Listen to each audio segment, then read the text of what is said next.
Hello बच्चों, good evening.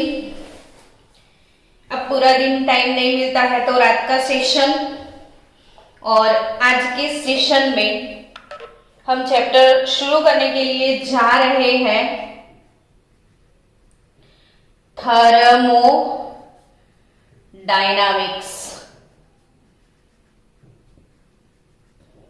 कौन सा चैप्टर? थर्मोडायनामिक्स। बच्चों, थर्मोडायनामिक्स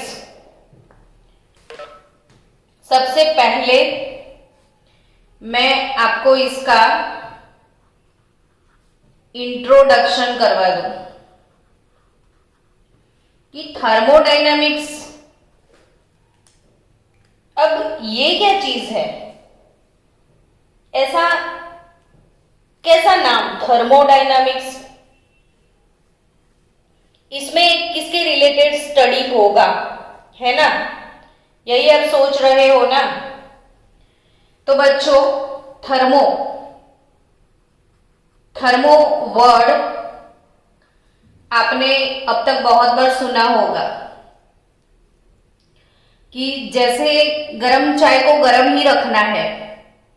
क्या बोल रही हूं मैं? कि गरम गरम चाय को गरम रखना है तो हम लोग उसे थर्मोस फ्लास्क में रखते हैं। हीट, गर्मी से अगर इलेक्ट्रिसिटी प्रोड्यूस होती है तो हम इसे थर्मल पावर स्टेशन बोलते हैं। अगर ठंडी है बहुत सारी तो वो इनर स्वेटर आते हैं जिसे हम थर्मल बोलते हैं। यानी आप समझ गए कि थर्मो शब्द जो भी है वो हीट के रिलेटेड है। तो ये जो थर्मो वर्ड है, it is related with heat energy. Thermo word is related with heat energy. अब हीट एनर्जी और डायनामिक यानी मूविंग, तो कंटिन्यूअसली एनर्जी जो है वो कंटिन्यूअसली मूविंग होती है। एक फॉर्म से दूसरे फॉर्म में वो हमेशा ट्रांसफर होती रहती है। यानी कि ये थर्मोडायनामिक्स में किस चीज का स्टडी है? तो heat energy related study. Heat energy related study. Energy, कोई भी एनर्जी, जैसे आपने अब तक पढ़ा है आयोनाइजेशन, एंथैल्पी, तो वो एनर्जी हो गया। इलेक्ट्रॉन गेन, एंथैल्पी, तो वो एनर्जी हुआ। बॉन्ड ब्रेक करने के लिए जो एनर्जी देना पड़ता है तो वो bond dissociation enthalpy, bond formation enthalpy. यानी केमिस्ट्री में एंथैल्पी वर्ड बहुत आता है। तो ये एंथैल्पी एक्चुअली है क्या? तो वो एंथैल्पी क्या चीज है, एनर्जी क्या चीज है? एनर्जी, अगर हम बोल दें कि कोई रिएक्शन हुआ तो उसमें एनर्जी एब्जॉर्ब हुआ तो क्वेश्चन अराइज होगा कितना हुआ, है ना? अगर एनर्जी रिलीज हुआ तो वो कितना हुआ? तो वो कोई भी केमिकल रिएक्शन के रिलेटेड जो एनर्जी है वो कितनी रिलीज होती है या फिर कितनी एब्जॉर्ब होती है, तो इसके रिलेटेड एनर्जी चेंजेस के रिलेटेड जो स्टडी है उसे हम बोलते हैं थर्मोडायनामिक्स। यानी थर्मोडायनामिक्स में आपको बच्चों एनर्जी के रिगार्डिंग सारी जितनी भी टाइप की एनर्जी है वो सारी एनर्जी के रिलेटेड स्टडी करना है। तो थर्मोडायनामिक्स कौन से केमिस्ट्री का चैप्टर है? तो ये है फिजिकल केमिस्ट्री का चैप्टर। केमिस्ट्री में बहुत सारी ब्रांचेस है, inorganic chemistry, organic chemistry, biochemistry. हम एनवायरमेंटल केमिस्ट्री चैप्टर जो चालू किया है वो है बायोकेमिस्ट्री का चैप्टर, और जो ये थर्मोडायनामिक है जिसमें एनर्जी रिलेटेड स्टडी है वो फिजिकल केमिस्ट्री का चैप्टर है बच्चों। तो ये फिजिकल केमिस्ट्री का चैप्टर है। चलो इंट्रोडक्शन सिखाया जाए। Wait for 1 minute. ओके, सब कुछ ओके चल रहा है। चलो एक बात बोलूं आपको मैं कि if we observe all the chemical reactions from microscopic point of view, मैं जो लिख भी रही हूं चलो आपको समझ में ना आए तो if we observe all the chemical reactions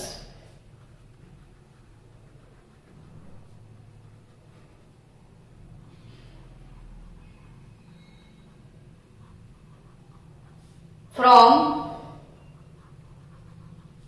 microscopic level, यानी हम बहुत डेप्थ में कोई भी केमिकल का रिएक्शन, कोई भी केमिकल रिएक्शन को ऑब्जर्व करेंगे तो आपको दो चीज दिखाई देगी हमेशा। वो दो चीज कौन सी दिखाई देगी वो मैं लिखती हूं, वो इसलिए लिख रही हूं ताकि लिखते लिखते आप कुछ पढ़ो तो आपको समझ में आए कि the reaction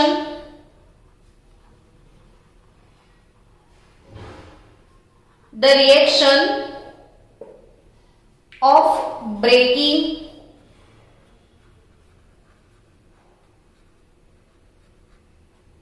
of some of the bonds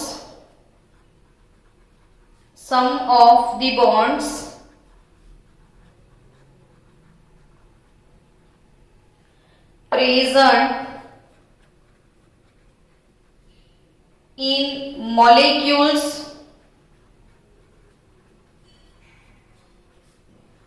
of reactant. And second thing, एक बार लिख दो, मैं समझाती हूं, समझते समझते लिखो। सेकेंड थिंग आपको क्या दिखने मिलेगी तो reactions of formation of bonds, formation of bonds, reactions of formation of bonds of some new products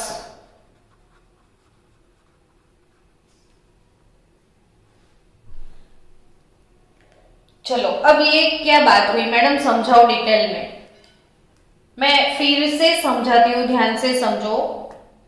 today our topic is thermodynamics.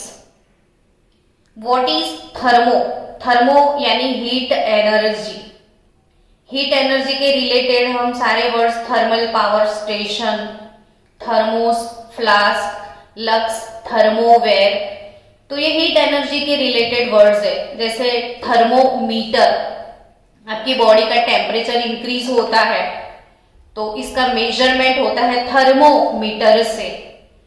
तो ये हीट एनर्जी के रिलेटेड स्टडी केमिस्ट्री की जिस ब्रांच में होता है वो है थर्मोडायनामिक्स। यानी इस चैप्टर में आपको जितनी भी टाइप की केमिस्ट्री की एंथैल्पियां है वो सब इसमें पढ़नी है, ऑल एंथैल्पीज। यानी मजा आ जाएगा कि आपको हर एक एंथैल्पी का इंफॉर्मेशन इधर मिल जाएगा। ये फिजिकल केमिस्ट्री का चैप्टर है। अब यहां पे मैंने लिखा है कि if we observe all the chemical reactions from microscopic level, यानी जितने भी दुनिया भर के केमिकल रिएक्शंस है उसको हम ध्यान से देखें तो उसमें दो चीज हमेशा होगी। और वो क्या? तो वो मैं पहले समझाऊं फिर ये पढ़ना ताकि समझ में आए आपको। फॉर एग्जाम्पल मेरे पास एक रिएक्शन है H2, इसके साथ Cl2 और बनने वाला है HCl। H2 एंड Cl2 हो गए हमारे रिएक्टेंट्स और HCl हो गई हमारी प्रोडक्ट। अब बच्चा लोग, H2Cl2 जो रिएक्टेंट है वो कैसे प्रोडक्ट में कन्वर्ट होते हैं देखो, तो HH हाइड्रोजन हाइड्रोजन के बीच में कोवैलेंट बॉन्ड होता है। कोवैलेंट बॉन्ड मतलब शेयरिंग वाला बॉन्ड। वैसे ही क्लोरीन क्लोरीन के बीच में भी कौन सा बॉन्ड होगा? Covalent bond. अब ये कैसे HCl बनेगा? तो यहां पे हाइड्रोजन और क्लोरीन के बीच में कोवैलेंट बॉन्ड है। समझ रहे हो बच्चों कि ये हाइड्रोजन हाइड्रोजन के बीच में कोवैलेंट बॉन्ड है, ये क्लोरीन क्लोरीन के बीच में कोवैलेंट बॉन्ड है, ये हाइड्रोजन क्लोरीन के। तो अब कैसे बनेगा ये? तो ऑब्वियसली आपको इसको ब्रेक करना पड़ेगा। समझना बात को, इसको तोड़ना पड़ेगा। और किसी भी चीज को तोड़ने के लिए हमें ताकत लगानी पड़ती है। तो ये हाइड्रोजन हाइड्रोजन के बीच का जो बॉन्ड है उसे ब्रेक करने के लिए, हाइड्रोजन हाइड्रोजन के बीच का बॉन्ड है उसे ब्रेक करने के लिए जो एनर्जी देना पड़ता है उसे बॉन्ड डिसोसिएशन एंथैल्पी बोलते हैं। वैसे ही बच्चों क्लोरीन क्लोरीन के बीच का जो बॉन्ड है उसे भी मुझे ब्रेक करना पड़ेगा, यानी मुझे इसको एनर्जी देना पड़ेगा, मुझे इसको भी एनर्जी देना पड़ेगा। तो ये वाली बात हो गई कि the reaction of breaking of bonds. कौन सी चीज हमेशा होगी जब केमिकल रिएक्शन होता है? तो इसमें ये दो चीजें हमेशा होंगी। इसमें से पहली वाली कौन सी है? तो बोले the reaction of breaking of some of the bonds present in molecules of reactant, यानी रिएक्टेंट मॉलिक्यूल के अंदर जो बॉन्ड है इसे ब्रेक करना होता है। बॉन्ड ब्रेकिंग प्रोसेस होता है। कौन सा प्रोसेस होता है? Bond breaking. और ब्रेक करोगे तो उसे गर्म करोगे, आप उसको हीट सप्लाई करोगे। तो ब्रेकिंग ऑफ बॉन्ड यानी ये वाला रिएक्शन हो जाएगा एंडोथर्मिक। कैसा रिएक्शन होगा ये?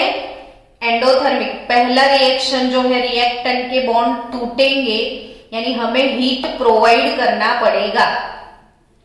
अब सेकेंड थिंग, दूसरा क्या होता है? तो बोले reactions of formation of bonds of some new product. अब ये प्रोडक्ट बना तो यहां से HH जो टूट गया, H डॉट बन गया, ये भी टूट गया, Cl डॉट, क्योंकि इसके अंदर दो इलेक्ट्रॉन होंगे, एक इलेक्ट्रॉन ये लेके जाएगा, एक इलेक्ट्रॉन ये लेके जाएगा। इसके दो इलेक्ट्रॉन है, एक ये लेके जाएगा, एक ये लेके जाएगा। ये बॉन्ड बना था, अब टूट गया तो अपने अपने इलेक्ट्रॉन ले लिए, तो H डॉट, ये Cl डॉट। अब क्या होगा? तो ये H डॉट और Cl डॉट, इसका एक नया बॉन्ड बन गया, इसका एक और एक दूसरा नया बॉन्ड, तो 2 मोल HCl बन गया। यानी सेकेंड प्रोसेस कौन सी होती है? तो reaction of formation of bond of some new product. तो ये बॉन्ड जब टूटता है तो हीट एब्जॉर्ब होती है, और बॉन्ड जब बनता है तो हीट रिलीज होती है। यानी जो सेकेंड प्रोसेस है वो एक्सोथर्मिक होता है। बॉन्ड रिएक्टेंट के बॉन्ड टूटते हैं, प्रोडक्ट के बॉन्ड्स बनते हैं। ये टूटते हैं, ये बनते हैं। ये जब टूटेंगे तो एनर्जी एब्जॉर्ब करेंगे, तो ये होगा एंडो, ये होगा एक्सो। समझ रहे हो? यानी बच्चों मैं फिर से आपको समझाऊं बात को। रिएक्शन जो भी था इसमें H2 गैस था, उसको आपने एनर्जी प्रोवाइड करी और आपको मिल गए 2H डॉट। डॉट कहां से आए? तो हाइड्रोजन हाइड्रोजन के बीच में जो बॉन्ड है, ये दोनों अपना अपना खुद का इलेक्ट्रॉन लेके सेपरेट हो जाएंगे, तो ये इलेक्ट्रॉन है। Second thing, Cl2 gas plus energy और 2Cl डॉट हो गए, यानी बच्चों ब्रेकिंग ऑफ केमिकल बॉन्ड क्या याद रखोगे आप? ब्रेकिंग ऑफ केमिकल बॉन्ड, ये प्रोसेस कैसा होता है? ब्रेकिंग ऑफ केमिकल बॉन्ड ये प्रोसेस होता है एंडोथर्मिक। किसको एंडोथर्मिक बोलते हैं हम? तो ऐसा केमिकल रिएक्शन जिसमें हीट एब्जॉर्ब होता है। आइस मेल्ट होता है, आइस कैसे मेल्ट होके वाटर बनता है? तो आइस क्या एब्जॉर्ब करता है? एनर्जी। आइस एनर्जी एब्जॉर्ब करेगा तो वो मेल्ट हो जाएगा। तो आइस टू वाटर कैसा रिएक्शन है? Endothermic reaction. चलो second, opposite to this reaction what will happen now? तो the energy is evolve, energy is evolve when bond formation take place.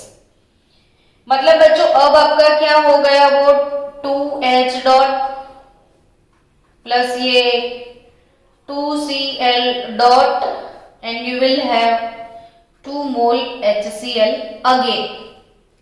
अब इसमें क्या हुआ?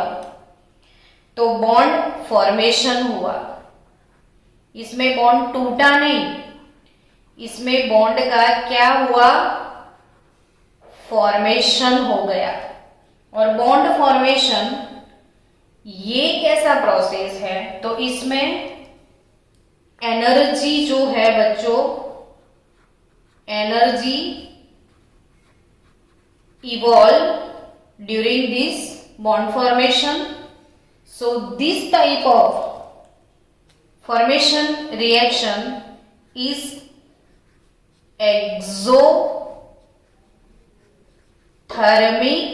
रिएक्शन, यानी हीट एब्जॉर्ब होता है तो वो एंडोथर्मिक, और हीट रिलीज होता है तो वो एक्सोथर्मिक। अब as the value of energy required to break the chemical bonds and the energy evolve in the chemical bond formation during the above reactions are not same. जितना absorb हुआ, जितना release हुआ वो सेम नहीं होता। Suppose समझ लो बच्चों कि एब्जॉर्ब हुआ 500 किलो जूल पर मोल, ये बॉन्ड ब्रेकिंग के ड्यूरेशन में मान लो 500 किलो जूल पर मोल एब्जॉर्ब हो गया, और फिर बॉन्ड फॉर्मेशन हुआ तो एनर्जी रिलीज हुआ, मान लो 800 किलो जूल पर मोल रिलीज हो गया, यानी 500 एब्जॉर्ब किया था, सामने 800 रिलीज हो गया। अब दोनों के बीच का डिफरेंस निकलता है कि bond enthalpy of reactant minus product, और उसके हिसाब से जो भी डिफरेंस आता है आइदर पॉजिटिव आइदर नेगेटिव, यानी ये रिएक्शन के ड्यूरेशन में एक बॉन्ड जब ब्रेक होते हैं वो प्रोसेस एंडोथर्मिक होता है, और नए बॉन्ड बनते हैं वो एक्सोथर्मिक होता है। और फिर एंडो यानी एब्जॉर्ब होता है तो उसका वैल्यू पॉजिटिव आता है एनर्जी का, और हीट अगर रिलीज होता है तो उसका वैल्यू नेगेटिव होता है। और दोनों के बीच का जो डिफरेंस है वो पूरे रिएक्शन का ओवरऑल एंथैल्पी चेंज, यानी H2 gas plus Cl2 gas gives 2HCl gas. जो भी केमिकल रिएक्शन हुआ और उसके बाद में जो भी चेंज बचा वो एनर्जी के फॉर्म में हम लिखते हैं। तो at last either the energy is absorbed और एनर्जी इज रिलीज्ड, या तो एब्जॉर्ब का आपको चेंज मिलेगा या रिलीज का, उसके हिसाब से लास्ट में डिक्लेयर होगा कि ओवरऑल रिएक्शन एक्सो है या एंडो है। ठीक है, तो मे भी समझ लो कि 100 एब्जॉर्ब हुआ और 200 रिलीज हुआ, तो ओवरऑल रिएक्शन एक्सोथर्मिक रहेगा। 100 एब्जॉर्ब हुआ, 200 रिलीज हुआ, तो डिफरेंस -100 आएगा, तो ओवरऑल रिएक्शन एक्सो होगा। या फिर ऐसा होगा कि 500 एब्जॉर्ब हुआ है, जस्ट 200 रिलीज हुआ है, तो ओवरऑल डिफरेंस दोनों का 300 होगा। यानी ये दोनों प्रोसेस डिटेल में होते ही है, उसके हिसाब से लास्ट में डिसाइड होता है कि रिएक्शन एक्सोथर्मिक है या फिर एंडोथर्मिक है। तो बच्चों अब क्वेश्चन अराइज होता है कि व्हाट इज थर्मोडायनामिक्स। तो मैंने आपको बोल दिया कि कोई भी केमिकल रिएक्शन होता है तब उसमें एनर्जी चेंजेस होते हैं, और वो किस टाइप के एनर्जी चेंजेस है, उसे कैसे मेजर किया जाता है, कितने कितने टाइप के एनर्जी चेंजेस हो सकते हैं, वो सारे उसके रिलेटेड स्टडी, उसके लिए हमें स्टडी करना पड़ेगा थर्मोडायनामिक। चलो मुझे और एक दूसरी बात आपको बतानी है कि क्यों ये चैप्टर हमारे लिए आया। तो अगर आप केमिस्ट हैं बच्चों, अभी आप नए नए हो, जब भी हम आपको केमिस्ट्री लैब में भेजेंगे ना, तो आप लैब में आपके सामने खड़ी जितनी भी बॉटल्स होंगी, जितने भी केमिकल्स होंगे, तो आपकी इतनी क्यूरियोसिटी होगी कि इसको इसमें मिक्स करेंगे तो क्या मिलेगा, इसको इसमें मिक्स करेंगे तो केमिकल रिएक्शन होगा कि नहीं, ऐसे वैसे सारे क्वेश्चन होते हैं। तो वैसे ही बच्चों एक केमिस्ट होता है, उसके पास बहुत सारे केमिकल होते हैं, तो उसके माइंड में ये क्वेश्चन आते हैं कि दो केमिकल को मैं मिक्स करूं, क्या क्वेश्चन आए कि मैंने ये केमिकल ए है मेरे पास, ये केमिकल बी है, तो ऑब्वियसली उसके मन में ये क्वेश्चन अराइज होते हैं कि मैं ए और बी को मिक्स करूं तो रिएक्शन होगा कि नहीं होगा। समझे, दो केमिकल मेरे पास है तो मैं उसको मिक्स करूं तो रिएक्शन होगा कि नहीं होगा। अगर रिएक्शन हो रहा है दोनों के बीच में तो कितने टाइम में कंप्लीट होगा, रिएक्शन होने को कितना टाइम लग सकता है, और अगर वो रिएक्शन हो गया,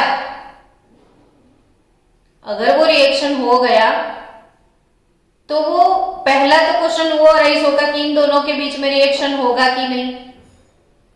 दूसरा क्वेश्चन कि अगर रिएक्शन हुआ तो कितने टाइम में कंप्लीट होगा, और तीसरा क्वेश्चन प्रोडक्ट क्या होगा। तो ये तीनों क्वेश्चन केमिस्ट को बहुत परेशान करते थे, और इसीलिए इसने डिसाइड किया कि मैंने केमिकल ए को देखा है, मैंने केमिकल बी को देखा है, मेरे पास केमिकल ए की सारी डिटेल है, बी की सारी डिटेल है, तो मुझे रिएक्शन करवाने से पहले ही प्रिडिक्ट करना है। ऐसे पैरामीटर्स मुझे चाहिए कि वो पैरामीटर से मुझे पता चल जाए कि इन दोनों के बीच में रिएक्शन होगा कि नहीं होगा। तो इसीलिए बच्चों कि it is very important, it is very important in chemistry to get answers. It is very important in chemistry to get answers like this question. First question is that will the reaction occur between certain substance, will the reactions occur between certain substances in definite conditions?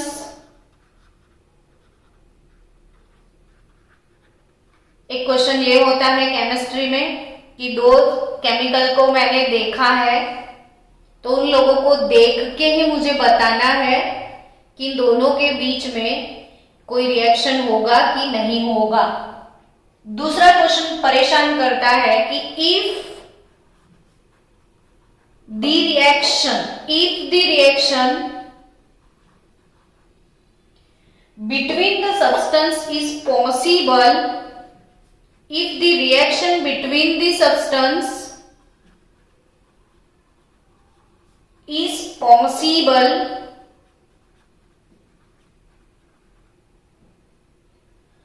then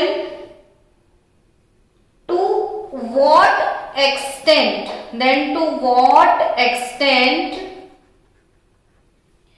will it occur यानी कितने proportion में वो reaction होगा। और तीसरा question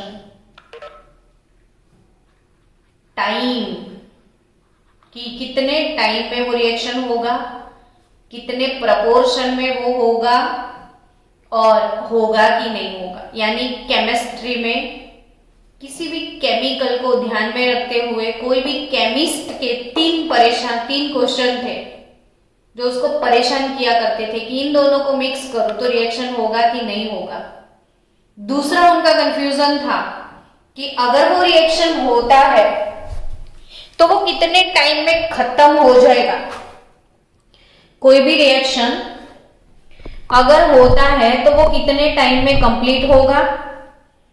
और तीसरा problem कि ये केमिकल रिएक्शन, इसका प्रोडक्ट का अमाउंट क्या होगा। तो बच्चों, ये सारे क्वेश्चंस को सॉल्व करने के लिए ही तो ये चैप्टर आया, और ये चैप्टर से हमें सिर्फ एक ही क्वेश्चन सॉल्व होने वाला है।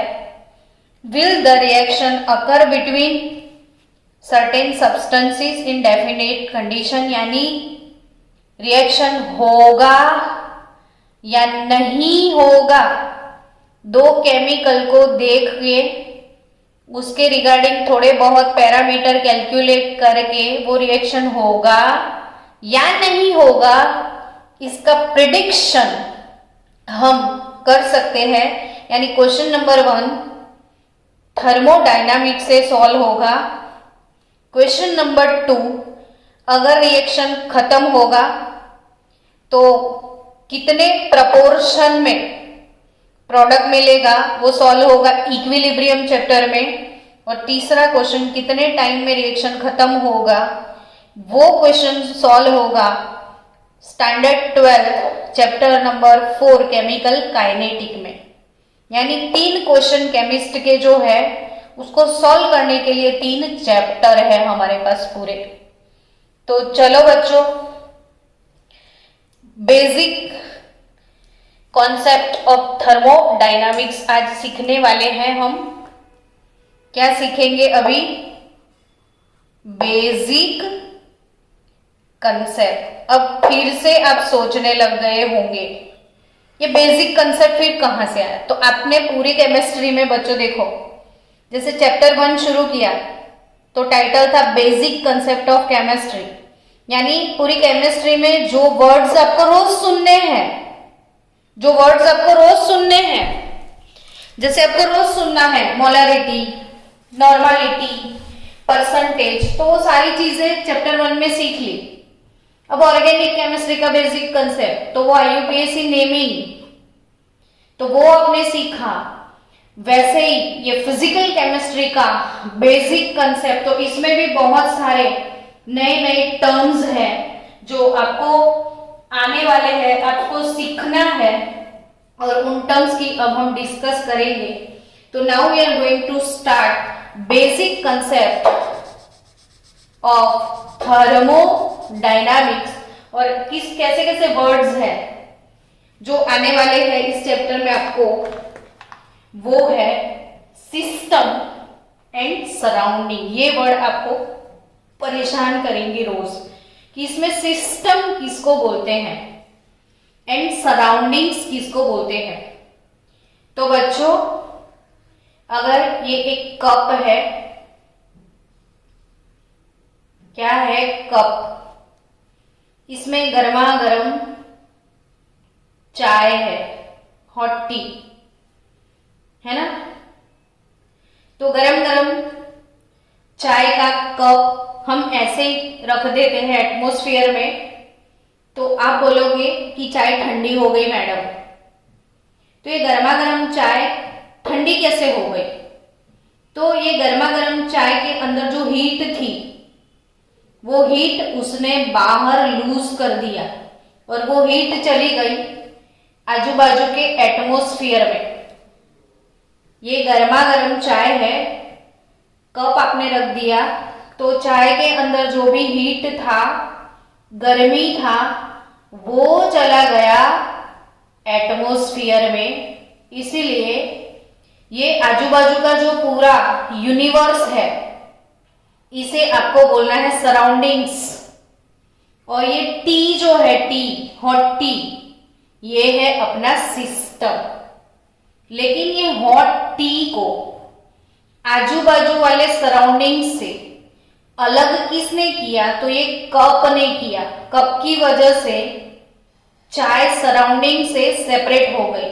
तो ये जो कप है बच्चों, कप, उस कप को आपको बोलना है डेफिनेट बाउंड्री। आप कप को क्या बोलोगे?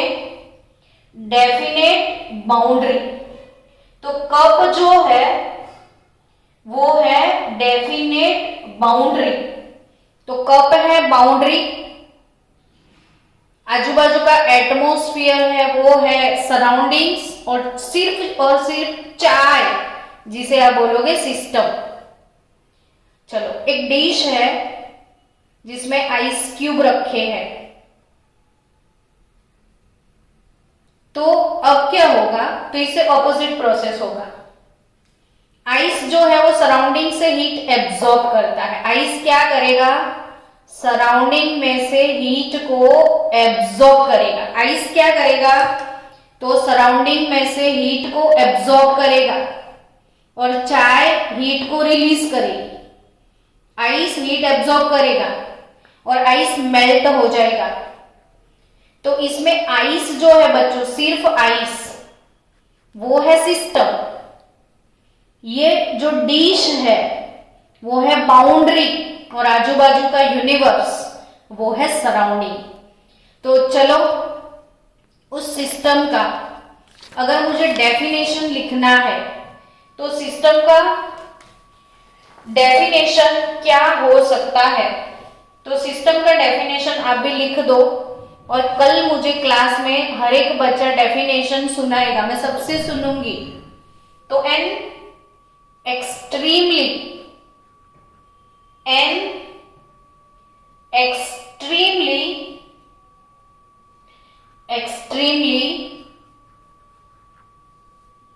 small part, an extremely small part of the universe, an extremely small part of the universe which is separated, which is separated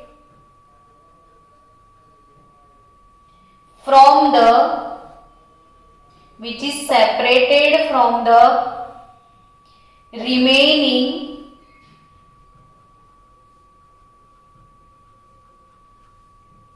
part of universe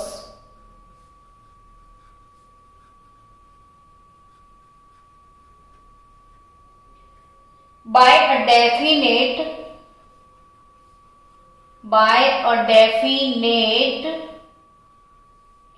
boundary, by a definite boundary, and on which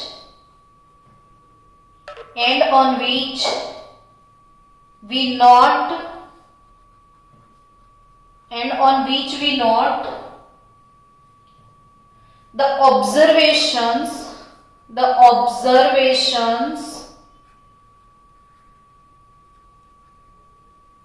of the experiments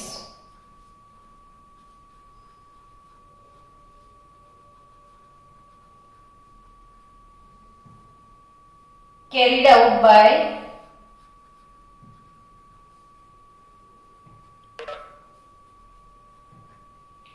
external changes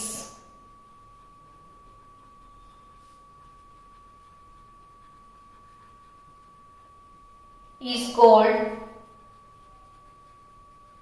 system. चलो बच्चों, वैसे system तो 2 minute में समझ में आ जाए ऐसा word है, लेकिन डेफिनेशन तो देखो, अब समझो। हाँ meeting will and in 5 minute. Okay, तो 5 मिनट तो देख लो अभी। बच्चों देखो, N extremely small part of the universe, यानी पूरे यूनिवर्स, पूरी दुनिया, पूरा कॉस्मोस, पूरा ब्रह्मांड जिसे हम यूनिवर्स बोलते हैं, और उस यूनिवर्स में चाय का कप कितना छोटा सा है ना।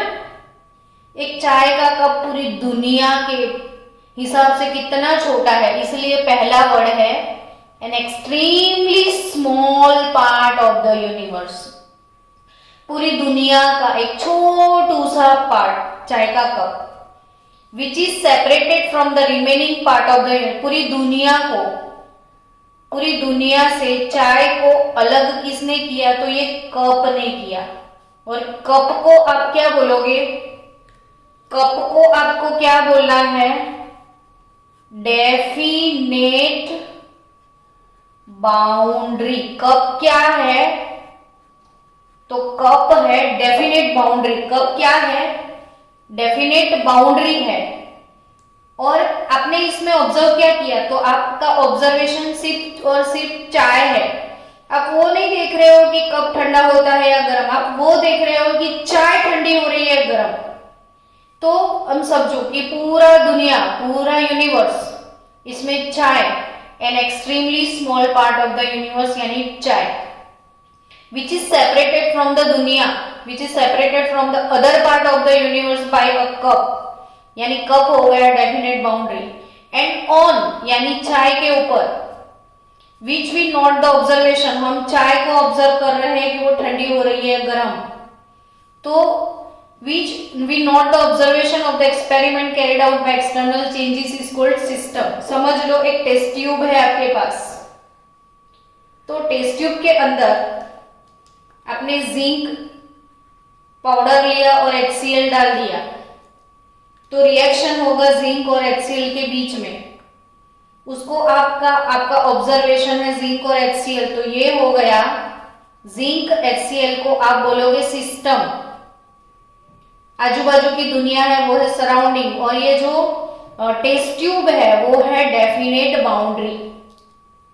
यानी सिस्टम क्या है वो आपको समझ में आ गया है।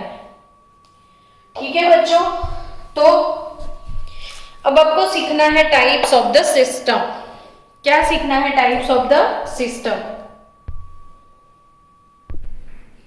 चलो स्टूडेंट्स, आई थिंक आपको समझ में आ गया कि सिस्टम क्या होता है। और अभी इसके बाद नेक्स्ट हमारा टॉपिक है types of the system. Type of the system. तो ये सिस्टम्स कितने टाइप के होते हैं students? There are 3 types of system. There are 3 types of system depending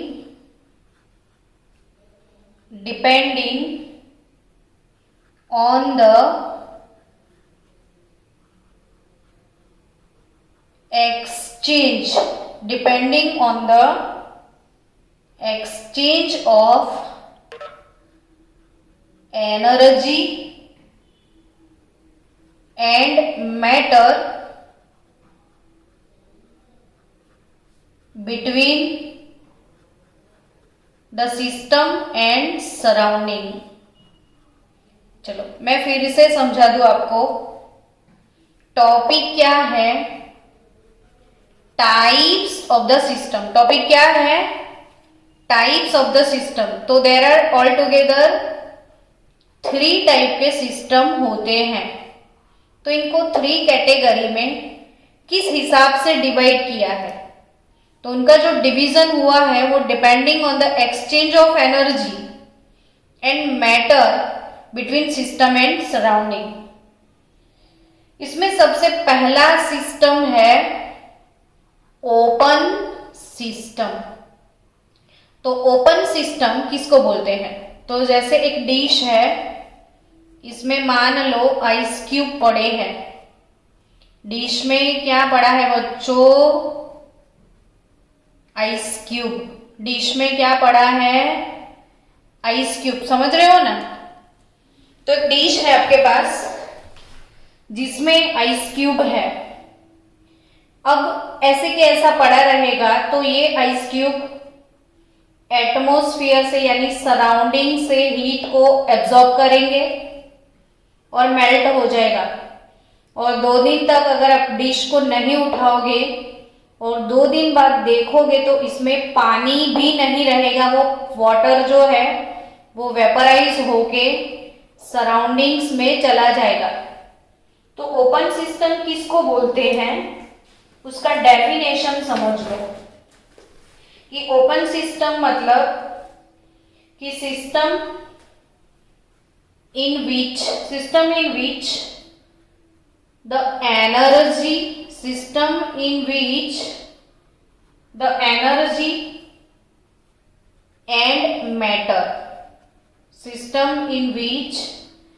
energy and matter can go on its own मतलब बच्चों अपने आप। द एनर्जी एंड मैटर, देखो पहले आइस ने सराउंडिंग से एनर्जी को एब्जॉर्ब किया, फिर बाद में पानी बन गया, फिर पानी भी वेपोराइज होकर सराउंडिंग्स में चला गया। यानी ये सिस्टम और सराउंडिंग दोनों के बीच में हीट यानी कि एनर्जी तो एक्सचेंज होता है, लेकिन मैटर भी एक्सचेंज होता है। यानी एनर्जी और मैटर दोनों एक्सचेंज होते हैं। The energy and the matter can go on its own from system to the surroundings, it is called open system। यानी सिंपल सी बात है कि सराउंडिंग और सिस्टम, अभी हीट सिस्टम में एंटर हुआ, फिर ये आइस मेल्ट हो गया, फिर ये आइस जो मेल्ट हो गया वो आइस यानी पानी अपने आप वेपराइज होकर सराउंडिंग्स में चला जाएगा। यानी जो सिस्टम है और सराउंडिंग्स है, सिस्टम है और सराउंडिंग है, उन दोनों के बीच में हीट और ये मैटर, हीट और मैटर, एनर्जी और मैटर दोनों एक्सचेंज होते हैं, तो वो open system. Then what is closed system? Second type of system, पहला ओपन सिस्टम, दूसरा क्लोज सिस्टम। तो वो क्या होता है क्लोज सिस्टम? तो सपोज आपके पास एक बॉटल है, बॉटल के अंदर आइस आपने भर के रखा है, बॉटल के अंदर आइस है और ढक्कन आपने बंद कर दिया है,